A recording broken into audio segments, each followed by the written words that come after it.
দুটি জিনিস মানুষকে সবচাইতে বেশি আল্লাহর জান্নাতে প্রবেশ করাবে। একটি হচ্ছে তাকওয়াল্লাহ, আল্লাহর ভয়, আর একটি হচ্ছে হুসনুল খুলুক, সুন্দর আচরণ। রিপিট, আমি আবারও বলছি, দুটি জিনিস মানুষকে সবচাইতে বেশি আল্লাহর জান্নাতে প্রবেশ করায়। একটি হচ্ছে আল্লাহর ভয়, তাকওয়াল্লাহ, আর একটি হচ্ছে সুন্দর আচরণ, হুসনুল খুলুক।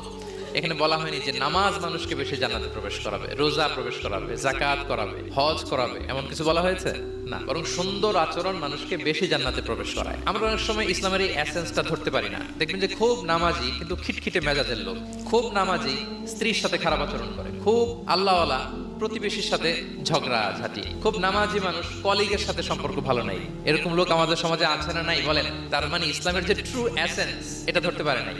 আশেপাশের নেইবরের সাথে, কলিগের সাথে, বন্ধুদের সাথে, সহপাঠীদের সাথে যে ভালো আচরণ করতে হয়, গুড বিহেভিয়ার করতে হয়, এবং এটাই যে আমাকে সবচেয়ে বেশি জান্নাতে প্রবেশ করানোর মাধ্যম হতে পারে, এটা আমরা ভুলে যাই। প্রিয় বন্ধুরা, আমরা যেন এই ব্যাপারটাকে ছোট মনে না করি।